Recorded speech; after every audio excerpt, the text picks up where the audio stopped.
শত্রুকে পঙ্গু বান মারুন স্ক্রিনের এই নকশাটার মাধ্যমে। কিভাবে এই নকশাটার মাধ্যমে শত্রুকে পঙ্গু বান মারবেন এবং শত্রুকে চিরতরে পঙ্গু করে বিছানায় প্যারালাইসিসের মতো করে ফেলে রাখবেন, সেই বিদ্যাটা আজকে আমি আপনাদেরকে দেখাবো।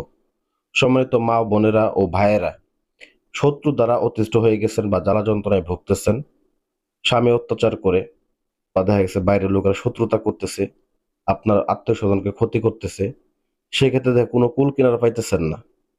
তো সেক্ষেত্রে কোনো ব্যক্তিকে আপনি যদি পঙ্গু করতে চান বা প্যারালাইসিস করে রাখতে চান, তো সেক্ষেত্রে এই বিদ্যাটা অত্যন্ত পাওয়ারফুল এবং কি ভালোভাবে কাজ করবে।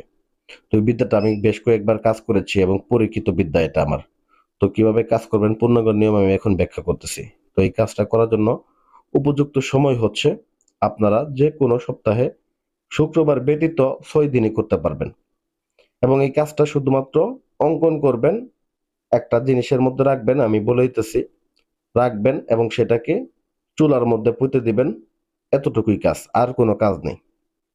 তো তার আগে আপনাকে শত্রুর নাম সংগ্রহ করতে হবে। শত্রুর নাম, শত্রুর বাবার নাম, ছেলে হলে বাবার নাম, মেয়ে হলে মায়ের নাম। একটা কথা মাথায় রাখবেন, এই বিদ্যাটা এজন্য একটু বিশেষ যে এই বিদ্যাটা যদি কাজ করেন শত্রু টেরই পাবে না।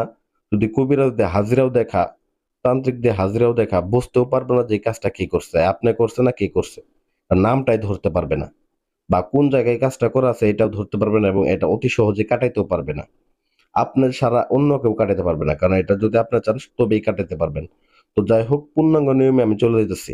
শুধুমাত্র আপনাকে কিছু জিনিস সংগ্রহ করতে হবে, সেটা হচ্ছে বাজার থেকে আপনাকে মেশক জাফরান কালি কিনতে হবে, কাম সিঁদুর কিনতে হবে এবং একটা সাদা কাপড় নিতে হবে এবং একটা তাবিজ নিতে হবে। এতটুকুই আপনার কাজ। এতটুকুর মাধ্যমে, এই সিম্পল জিনিসগুলোর মাধ্যমে আপনি কাজটাকে হাসিল করতে পারবেন। শুধুমাত্র আপনাকে বিশ্বাস রাখতে হবে এই কাজটার প্রতি, একিন রাখতে হবে এবং ভরসা রাখতে হবে। যদি বিশ্বাসের ঘাটতি থাকে তাহলে এই কাজটা করতে যাবেন না, ফলাফল পাবেন না। আপনি আমি আগে থেকে বলে দিলাম, যদি বিশ্বাস রাখতে পারেন তবে আপনি 100% ফলাফল পাবেন। তো মাত্র 24 ঘন্টা থেকে 3 দিনের মধ্যে এটা 100% আপনার ফলাফল পাবেন, এটা আমি গ্যারান্টি দিয়ে দিলাম। তো যাই হোক, প্রথমত আপনারা কি করবেন, নকশাটাকে অঙ্কন করবেন। মেশক জাফরান কালি এবং কাম সিঁদুর মিশ্রিত করে কালি বানিয়ে সাদা কাপড়ের উপরে নকশাটা অঙ্কন করবেন। অঙ্কন করে যে এখানে দেখেন বক্স আছে 6টা বক্স, এই বক্সের নিচে শত্রুর নাম, শত্রুর বাবার নাম, ছেলে হলে বাবার নাম এবং মেয়ে হলে মায়ের নাম এবং যে জেলায় থাকে ওই জেলার নামটা লিখে দিবেন। আনুমানিক বয়স জানা থাকলে বয়সটাও লিখে দিবেন। লিখে দিয়ে সুন্দর করে একটা তাবিজের মধ্যে ভরবেন। এবং আপনাকে আর একটা জিনিস সংগ্রহ করে নিতে হবে, সেটা হচ্ছে শামুক। অবশ্যই আপনারা শামুক কি জিনিস অবশ্যই চিনেন, যে আপনারা ক্ষেতের মধ্যে বা পুকুরের মধ্যে যে শামুক থাকে, এই শামুক সংগ্রহ করবেন। শামুক সংগ্রহ করে, তাজা শামুক সংগ্রহ করে শামুকের মধ্যে থেকে আপনার যে জীবন্ত যে দেখা গেছে নাড়াচাড়া করে এক প্রকার কিছু জিনিস থাকে, ওইগুলা সরাবেন না, ওইগুলা রেখে দিবেন।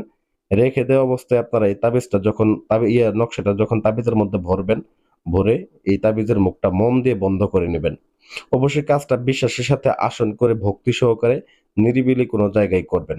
অবশ্যই তাড়াহুড়া করবেন না, কারণ তাড়াহুড়া করতে গেলে নিজেদেরই ক্ষতি হইতে পারে। সেক্ষেত্রে নিজেদের শরীর আগে বন্ধ করে নেবেন, উত্তর দিক করে আসন করে বসবেন।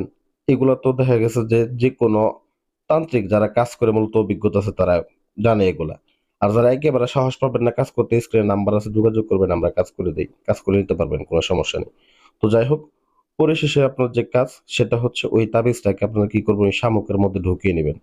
ঢুকিয়ে নিয়ে অবশ্যই দেখা গেছে পরবর্তীকালে শামুকের মধ্যে যে দেখা গেছে যে আপনার জিনিসগুলো থাকে ওগুলো কিন্তু নড়াচড়া করে তাবিজটা বের হয়ে আসবে।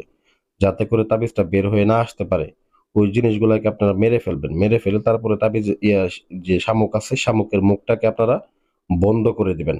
দরকার হলে স্টেপ নিবেন বা দেখা গেছে এমন কোনো জিনিস দিয়ে ওই মুখটাকে সুন্দর করে বেঁধে দিবেন যাতে করে সেটা খুলতে না পারে। তো এটাকে কি করবেন, আপনি একটা কুয়াতে অথবা চুলাতে অথবা পুকুরে, যদি কুয়াতে রেখে দেন, সেটা যতক্ষণ পর্যন্ত না তোলা হবে ততক্ষণ পর্যন্ত দেখা গেছে ওই ব্যক্তি সুস্থ হবে না। এবং যদি চুলার মধ্যে গেড়ে দেন বা পুঁতে দেন, যতক্ষণ পর্যন্ত ওটা না তোলা হবে ততক্ষণ পর্যন্ত ওই ব্যক্তি সুস্থ হবে না। এবং কি যদি পুকুরে রাখেন তবুও ওইটাকে না তোলা পর্যন্ত ব্যক্তি সুস্থ হবে না। এটা পুঁতে রাখা এবং ওই ব্যক্তি অসুস্থ হওয়া এক হবে। দরকার হলে এটাকে বলা হয় 1 মিনিটেও ধরা যায়, 1 মিনিটে